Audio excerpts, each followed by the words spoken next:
Hi, I'm Zibby Owens, the creator and host of the award-winning podcast that you're listening to right now. Thank you so much, called Moms Don't Have Time to Read Books. It is a daily podcast, 365 days a year, and each day we talk to an author about all of the things related to their career, their book, their life, and more in 30 minutes or less, because who has time? I am now an author myself, although I wasn't when I started this podcast, and you can get my new memoir, Bookends, a memoir of love, loss, and literature, wherever books are sold starting July 1st, and my children's book, Princess Charming. You can learn more about me at zibbyowens.com, but really you're here to learn more about the authors, and that is what we're going to do. Also, be sure to check out all the other podcasts in the Zcast Podcast Network. You can learn more at zcastnetwork.com and definitely check out those shows as well. Justine Bateman is the author of Face, 1 Square Foot of Skin. Justine is a writer, director, producer with an impressive decades-long resume in film and TV that includes a Golden Globe nomination and 2 Emmy nominations. Bateman wrote and produced her directorial film short debut, 5 Minutes, which premiered at the 2017 Toronto Film Festival and was chosen by 7 more festivals, including the 2018 Tribeca Film Festival. Violet, Bateman's critically acclaimed directorial feature film debut of her own script, stars Olivia Munn, Luke Bracey, and Justin Theroux, and was an official selection at the 2021 South by Southwest Film Festival and the 2021 Toronto Film Festival. Her best-selling first book, Fame, The Hijacking of Reality, was published in 2018 by Akashic. Face, 1 Square Foot of Skin is her latest work. And you may know Justine as one of the stars of the old sitcom Family Ties.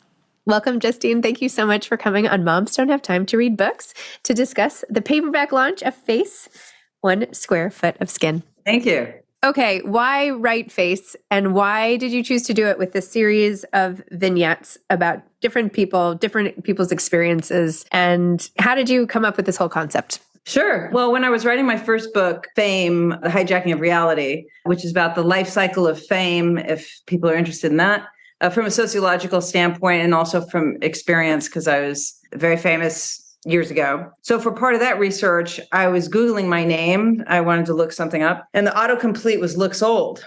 And at the time, this was 14, 16 years ago. So I didn't yet have like this, or so I was like, really? I was like 40, 42. Anyway, there were so many of them and just one of me. So I made a very big mistake of making them right and me wrong. And it affected me more deeply and for a longer period of time than I ever could have expected it to. But so I had to, like I do with anything that pushes my buttons, I had to figure out what my core fear was about it. If people think I look old, then therefore, like, what was the completion of that sentence for me? Because I knew that was really the problem, not this skin on my face. I knew that the underlying fear was. So I wanted to get rid of that, because that's basically my life's goal, is to get rid of all my buttons. So anybody can say anything, do anything to me, and it'll be like the adults in the Peanuts cartoon, wah, wah, wah, wah. I won't even understand what they're saying. Do you think that is even possible? Like, are there people who don't have buttons to push? Well, I have eliminated an enormous number of buttons by doing this. Wow. Absolutely. 100%. And honestly, I don't think someone can really become themselves until they eliminate a majority of their buttons. I just don't, because otherwise you are people pleasing to varying degrees. But because you're acting out of, I know for myself, I was acting out of fear. I make a decision based in fear, which is what Violet's about. The film I did, wrote and directed and produced with Olivia Munn, starring Olivia Munn, Justin Theroux, if you want to check that out. So once I got through what was my underlying fear with regards to my face looking older, people just saying it looked older, whether or not it looked older at the time, I then started thinking about society as a whole, like what underlying fears do we hold as a group that are supporting this idea that women's faces are broken and have to be fixed? And at any age, like a woman at any age now, it's assumed that their face is broken and has to be fixed. So that's what the book is about. It gets into some of the possible reasons why somebody has consciously or unconsciously adopted a fear about their face changing that then caused them to, walk around in shame and eliminate sort of pursuing opportunities that are coming their way, like, oh, I can't because I'm older, that kind of thinking. Yeah. So, something as simple as maybe for somebody, it's that all the fairy tales, not all of them, but most of the fairy tales that they read as a kid, the villain is an old woman. Now, I'm not advocating that fairy tales go away, not at all, but I'm saying for somebody, like, could that be the reason you unconsciously adopted that idea? So now when you start looking older, somewhere in your mind, you're going, oh, wow, now I'm the villain. And I don't want people to think I'm the villain, so I must change my face. Perhaps that's true for somebody, So that's what the book goes into. And it's based on my experiences and feelings on the topic and those of about 20 people I interviewed. Have you thought about doing like an accompaniment called hair? Because I'm sort of in like this fact finding now that I have to spend all this time covering up all my gray hair. It's like anyone I meet who has all white hair, I'm like, okay, tell me about that. Like, why did you decide to let your hair go gray? Because I think it's a corollary on this, right? Because it shows your age. There are ways you disguise your age and ways you don't. But do you follow on Instagram Mayan Zilberman? No. Mayan Zilberman. She has she's in her 40s, I guess. And she's had gray hair for a long time, but it's like silver. It's so cool. I love my gray hair because I think it looks like I had little silver pieces woven into my hair. I think it looks rad. Well, anyway, I won't go into that. I have a whole plan for the layers of color I would have in my hair if my hair went all gray.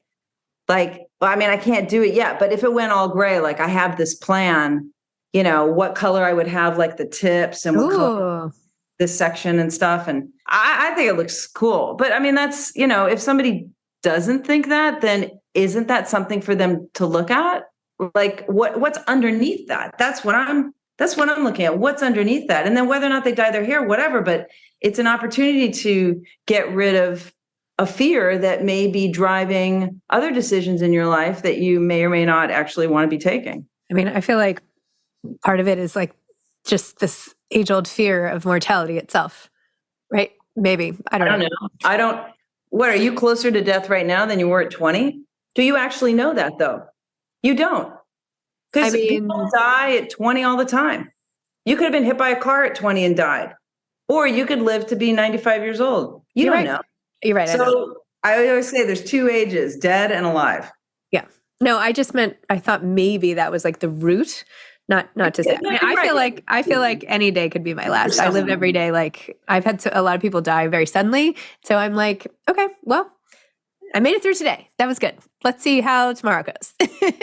Yeah, but you're right. That could be the reason for somebody. And if that is, then that's something to sort of write about, journal about, and go like, how is it serving me to hold on to that idea? Like we don't hold on to ideas or fears unless some part of us feels like it's serving us. And for me, oftentimes I find it's an irrational reason. It's an irrational rationale, but I need to and I find that in writing it or saying it out loud to somebody, it allows it to begin to erode just by virtue of having broken it open, Totally. I feel like I felt the worst for Donna in all of these stories, who went back to her high school reunion and had so many people be so nice and like falling all over her. And then of course, as soon as she was somewhere else and thinking that she was in the bathroom or whatever, and so overhearing guys talking about her, girls talking about her, and then of course, turning around and being nice again. It's the worst. Well, let me tell you about that one. Okay. So, for anyone who hasn't read it yet, this is a story about a woman who's like very famous, like Julia Roberts level famous, and goes back to her high school reunion. And yeah, like Zibby said, they're like, oh my God, I can't believe you're here. This is amazing. And then she goes to go to the restroom, and on her way to the restroom, she hears some guys talking, in the hall by lockers, and she kind of smiles, like she thinks they're kind of talking about her. And then she realizes that they're like tearing her face apart. And she starts feeling very panicky, and then goes into the bathroom and goes into stall and like is gathering herself. And then some women come into the bathroom. They don't know she's in there, and they are at the sink having a conversation about her face.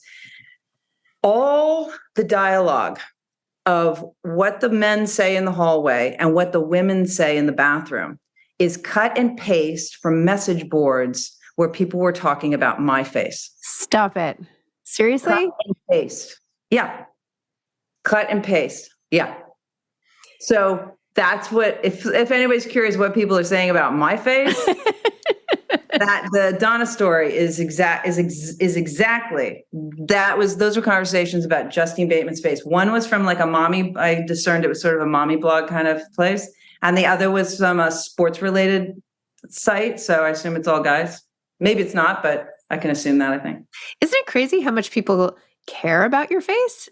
Or that everybody would take that there would be all these message blogs even about it?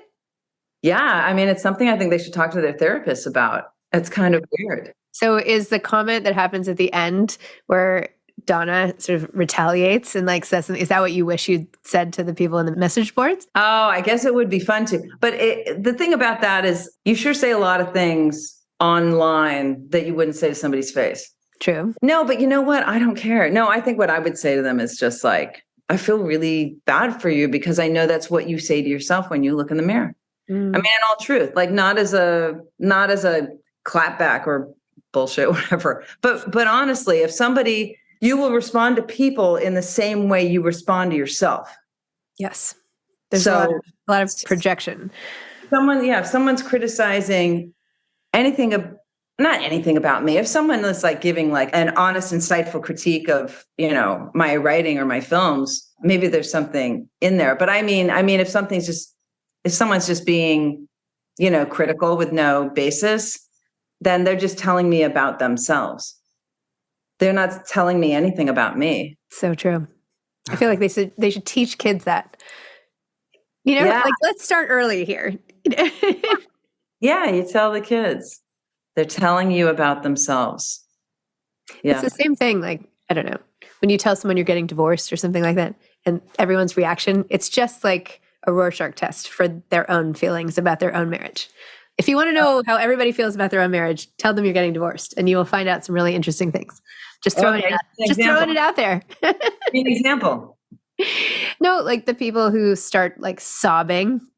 Some people just like burst into tears. Many people who, because they're afraid that that's going to happen to them next or something, or what? What do you mean? Or they wish, or they feel so trapped.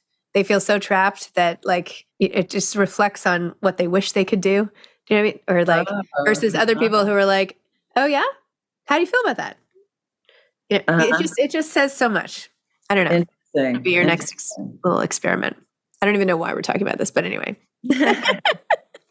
I read Face, and then I have the book. Obviously, it's in my hand. But Fame, I didn't have the physical copy, so I was wearing my reading glasses.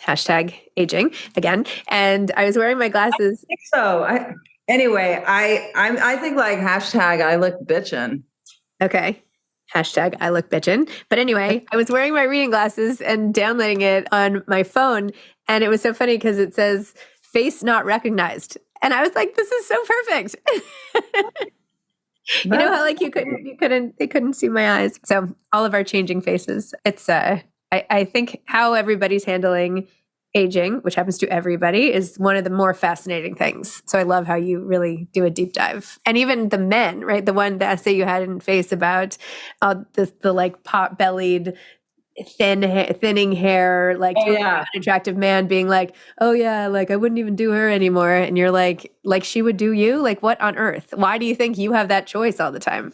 But that's, I look at, there are a lot of things that men do that I aspire to, like that men can just be like that. Like, yeah, I'd do her. It's like, wow, that the confidence, the assumption of ranking that is necessary to make that kind of comment. Like that's a level of confidence. Like I would love to have that. I want it. So yeah, it's interesting. It's really interesting. In Fame, you start off by talking about your not so fondness of memoirs although you said it in a different way, and how you were determined not to write a memoir, and how the publishing people actually really fought against that. And everybody wanted to make you write a memoir. And it took a while for you to find like the right home for your book. Like, tell me about that. Oh, sure. So first it was finding a book agent. And yeah, like you said, the book agents were like, I mean, at first this was Fame was an academic version. And I was, I'd written this long proposal, and I was, I had begun writing it, of course, and went around and they look at the proposal and stuff. And then they were like, wouldn't you rather write a memoir? And I was like, no, I'm writing a sociological look at the life cycle of fame, the beginning, the equilibrium, and then the fading of it, and then the without. That's what the book's about. And they're like, wouldn't you rather write a memoir? So I'm like, no. So I kept just meeting different book agents. And finally, I met one book agent who goes, oh, I get what this is. Let's do it. And he's Noam Chomsky's book agent. And I'm like, me and Noam Chomsky?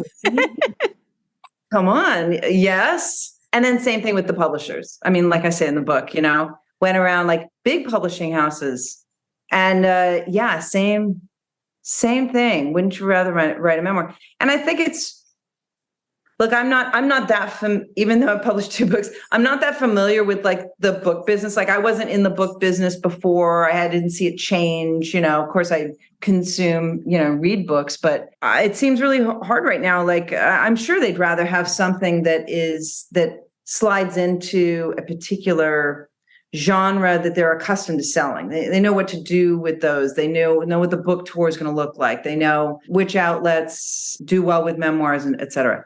But you've got like either an academic version of Fame, or, when I realized in the middle of one of those meetings, like, oh, wow, I need to change the format into more stream of consciousness, more like Hunter S. Thompson, Michael Hare, like it's kind of direction. And that's what it became then, with that academic version structure underneath it, though. Yeah, and then same thing, I met a publisher who just goes, yeah, I get what this is. I love it. And I was like, oh, great. Well, I got to tell you, like, I don't even know what I should really have in a publishing contract, because my publishers, Johnny Temple at Akashic Books, has been like, everybody there has been so lovely, and so their notes are so in line with what the intent is of the book. So the notes then just make the book better, instead of making it something else. So I've never had to refer back to the agreement. That's a good thing. That's a good thing. Yeah. It's a good thing. But then again, if they ever like went away and I had to have another publisher, I wouldn't know what I need to have. Whereas there are other situations like in filmmaking where I have like long list of notes of like, here's what but only because I've had like situations where I had to refer back to the agreement and then just went, shit, why don't I have this accommodation? Damn it. Because contracts are for when people lose their minds, not for when everyone's acting reasonably. True. I do think that publishing contracts, though, are not the same. Like, it's not like you're going to get a private car, or like they're not going to put any of that stuff. Oh, no, I don't mean things like that. I mean like deadlines, approval of the cover art, approval of the blurbs, approval of the tour plan, the press. I mean, all this kind of stuff that makes, like, if I had a different cover, I mean, sure, there are a multitude of other covers I could have had, but there's so many covers where they're not in, so you can tell a book by its cover. I think you can tell the marketing team by the cover, but what's inside the book might be really good, but the cover is shitty. Yeah. So you can pick it up, or the cover's really great and you look inside and you're like, good marketing campaign. So were you involved in doing the cover, or did you have choices? Or no, I designed the cover of both the books. I went to a plastic surgeon and asked him to give me a consultation and then to mark up my face the way with whatever he was going to do to, if I was going into surgery. Yeah. And then my friend, Stephen Myers Dominguez took the picture, and he took the author picture as well. Yeah. And then this around here with this kind of font, to me, suggests you're in a hole and you're being stepped on. Mm. Yeah. Cool. So Yeah, that was the idea behind that. I love it. Well, it came off looking great. It's really awesome.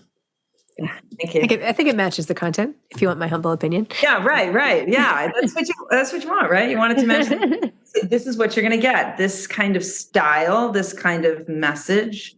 So yeah, make it easy for the reader. Like, what are we diving into, right?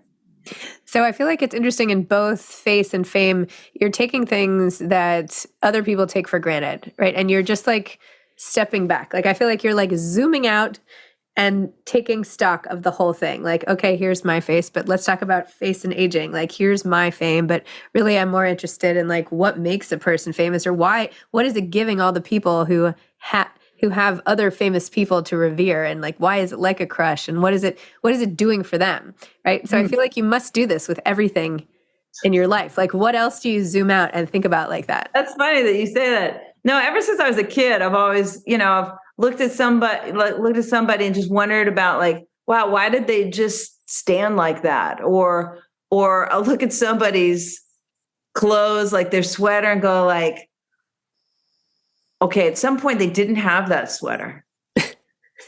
But then did they see that sweater in a picture and they said, I want to buy that sweater? Or were they just out shopping for sweaters and they found it?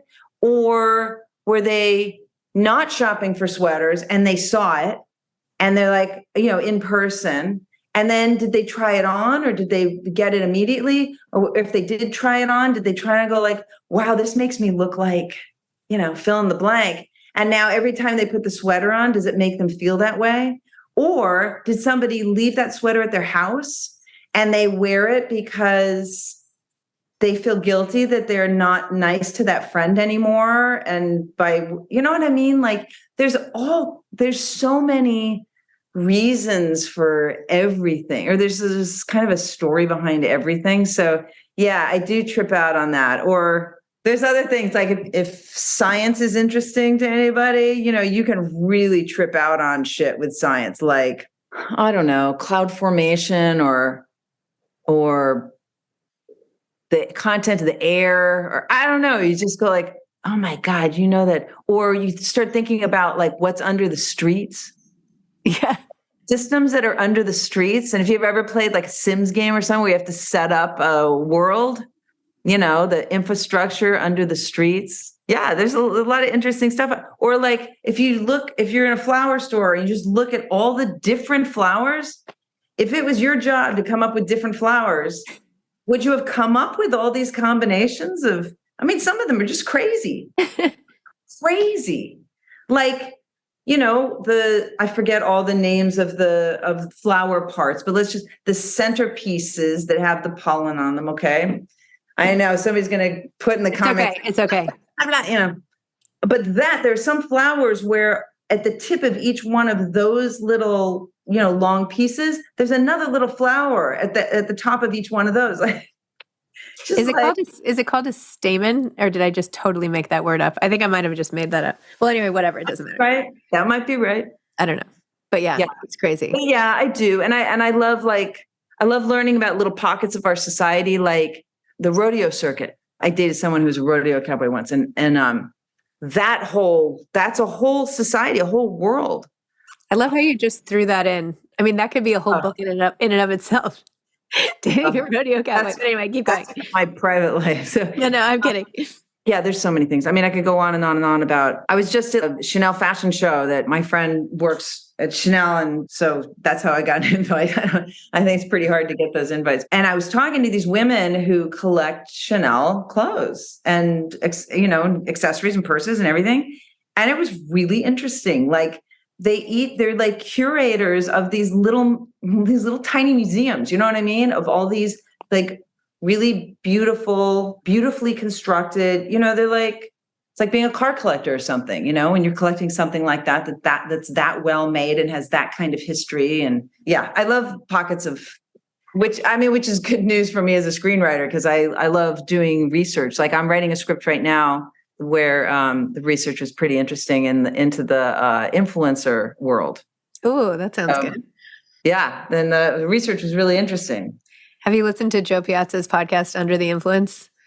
You should listen to it. It's really good.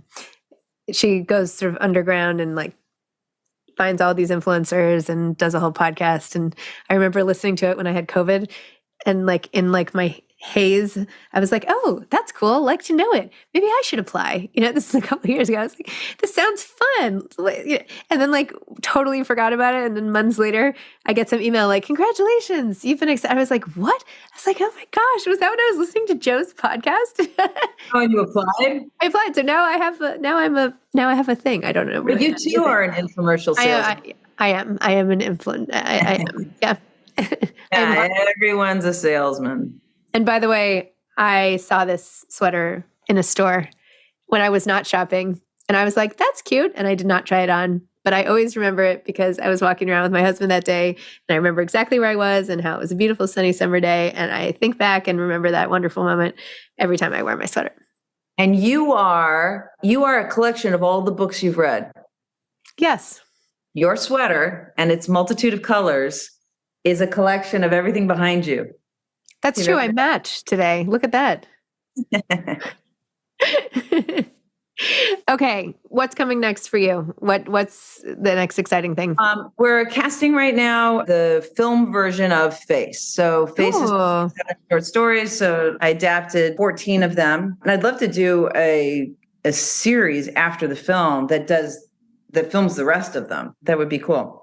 So that's coming together right now. And I'm also, like I said, writing that script, that influencer script. And then I have a bunch of other scripts that I'm, are in varying stages of inching forward.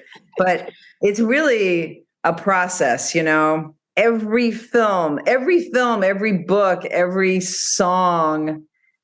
I mean, well, I don't know that much about the music world, but like a lot of work went into not only the project itself, but getting it made. I mean, it's a long slog. Sometimes you see these people, accepting Oscars, and they say, they're like, oh, wiping the tears away. They're like, this took 10 years to make. And, not that many people can relate to it unless you've had to do that yourself. Imagine you just like hammer at it like every day. I guess sometimes it could be 2 steps forward, 1 step back. But my experience with film producing is that it's not 2 steps forward, 1 step back. It's half a step forward and then a quarter step forward and then half a step forward and a half a step forward. And you're just like, why is this taking so long?